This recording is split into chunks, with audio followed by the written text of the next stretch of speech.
Hey guys, this is Sarah here. Welcome to my channel if you're new, and if you're not, welcome back. This isn't. I'm gonna start off with a few happy things, because there are a few minor things we could knock out of the way, but this isn't really gonna be a very happy video. So I finished high school last week. And tomorrow's my graduation ceremony, and I'm gonna try to maybe get a few touches on that. I don't really know exactly what I'm gonna film. I'm not sure if I'm gonna film the ceremony or if I'm anything in the ceremony, or if I'm just gonna talk about it or what I'm gonna do, but I don't know. Another thing, I went to the doctor 2 days ago when I had a hearing test. I passed in my left ear but failed in my right, so I have an audiologist appointment. What happened is that in my right ear, just before I turned 9, it was not really just before, but six weeks before, I'm gonna say,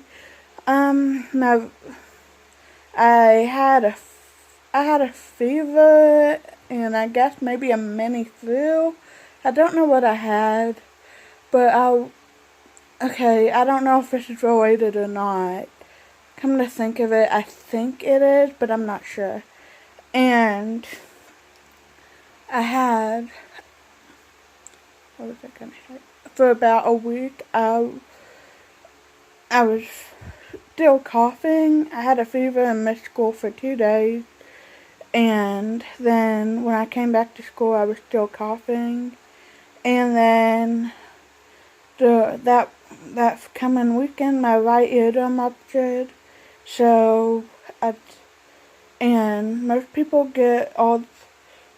can't really hear that well with a ruptured eardrum, but the hearing comes back. But mine never did. And I guess it's because you have little hairs in the ear, and sometimes if your eardrum ruptures, some fluid might mess up those hairs, I guess. I don't really know. But, yeah, and I think I might be getting hearing loss in my left ear, because honestly, between the ages of 9 and 12, whenever I took a shower or went to bed, I was always getting earaches, and they were minor, but they were so frequent, and I never really did anything about them, and I guess I'm kind of paying the price now with hearing loss. But in my last ear, okay, so I've talked to my mom on and off about that. But how we know I felt is that at the doctor they had this machine with this little yellow plug that goes in the ear, and the nurse held the plug in my right ear, and it makes 4 sounds and shows whether you can hear it or not. In my right ear, I could only hear 2 of the 4 sounds, and I heard them all in my left. So I'm going to the audiologist, and if I get hearing aids, I'm hoping to get cool ones and maybe talk about it. But yeah, man, I really went off about myself. I wasn't trying to do that. But anyway, yeah, so I was gonna talk about Sophia Gall. So she has stage 4 osteosarcoma in her left hip, and she couldn't have her leg amputated because it was too far up her hip, and there was just no way to remove it. Besides, and she said she didn't really like to talk about it. She couldn't, and she said that it wasn't a simple fix, because if it's in the right, no, it was in her left leg, and her left hip, and it spread down her leg and up her stomach, and if So if they had done, there was no way to remove it, and even if they had done it, she could have bled out and died, so it wouldn't have cured her. She didn't like to talk about it, so she did talk about it a few times, but yeah. And anyway, as most of you guys know, she has passed away, and yeah, and I've been thinking about what I was going to say for this video, but I just don't know what to say. So Sophia, was a very inspirational girl. She never complained about her illness. She was a big advocate for cancer. For cancer awareness, especially in children.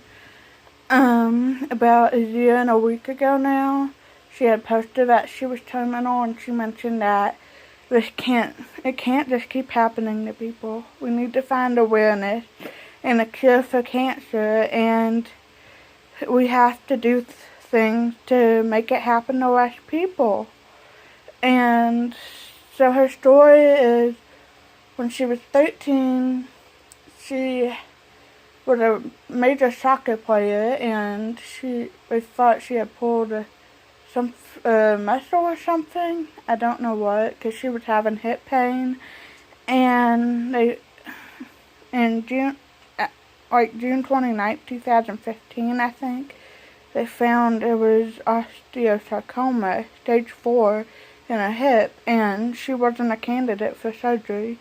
So she did chemo and radiation. And after about maybe 11 months, she was deemed cancer-free.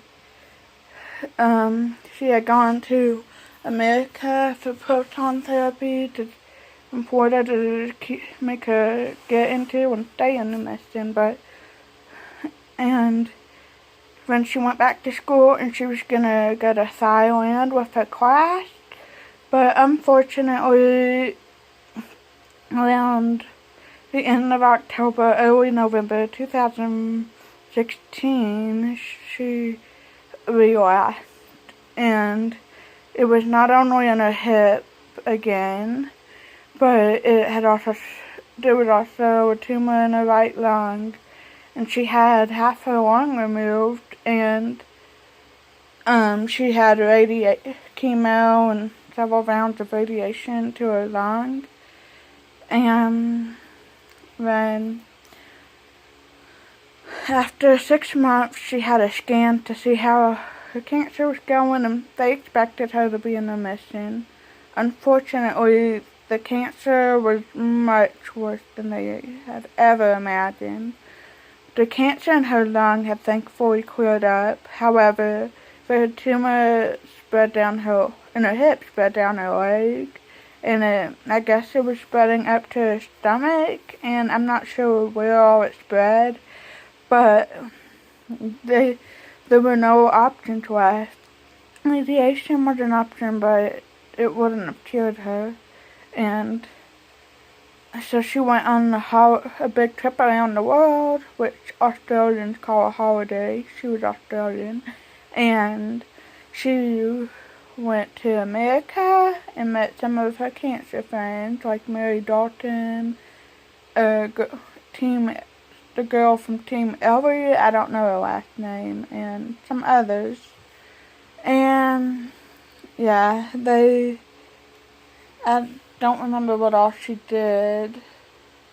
And she went to London and Paris, New York and LA, and she met Ed Sheeran. She met Ed Sheeran after a week of radiation, and she said a tough week in the hospital had basically been made worth it.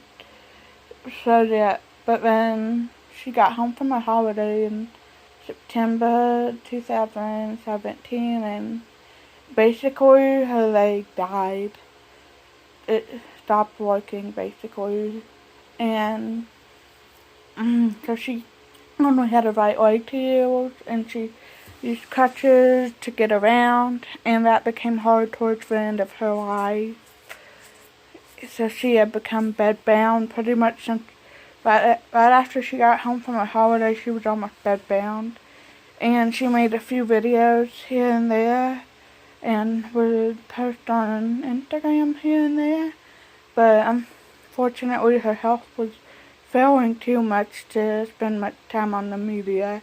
And I know I'm not mad at her for that. I know she wanted to film more videos and spend time with her family and friends, like she had said in her last final video after a 4-month hiatus, which she said she hated to go on such a hiatus because YouTube was a big passion she had. So, yeah, and I don't know what all happened between February and her passing, but as tough as I know this might sound wrong, but honestly, I'm kind of relieved that I'm really sad, but also relieved she's gone. I'm glad her pain and suffering is finally over, and she's not sick anymore, and I wish I could have told her directly that she was an inspiration for my life, because, in May, when she's, like, not this last May, but the May 2017, she had announced her cancer was terminal, and she said that people who complain about stupid things have no idea how hard others have it, and life isn't fair, that she doesn't even have it hard compared to others, and that's, after that she announced she was going to go on a holiday. Well, that's what Australians call it, but yeah, and that was a big moment for me. If I hadn't heard that, gosh, whenever I think something annoying or bad is going on in my life, I always think of that, and I just deal with it, because I know people could have it, I could have it so much harder, and I'm grateful I don't. So yeah, and now that Sophia's gone, I'm always going to remember that. I'm always going to remember her channel and her Instagram. And yeah, YouTube it's been a little darker without her, but now that she's just can't post at all, YouTube I'm still gonna be on YouTube a lot, but it's not gonna be as bright as it once was. Not as upbeat, but at the same time, I'm really, really grateful her pain and suffering is finally over, because it's been over a year, and I wanted her to be in remission and never have cancer again, but since it was terminal, I wanted her to enjoy her life as much as possible, but it's so hard having cancer, So I just wanted her to be able to go to heaven. I know not everyone's religious, but I just didn't want her to suffer anymore, so yeah. And I'm really grateful Sophia was a part of my life. I didn't know her in person, because she's Australian and I'm American, but I'm so grateful I found her channel, because I don't know, she just had this wonderful personality and this grace and humility, so yeah, I'll always be grateful I found her channel. And she won a Shorty Award, which I'll always be grateful she won, because I know she really wanted to have that, and she and her family deserved it. So yeah, thank you guys for watching, and again, not trying to make this about myself, but just keep an eye out for my future videos, and yeah. I miss Sophia, and I hope she flies high. So, I love you so, and I love you guys too. Bye. Thanks for watching.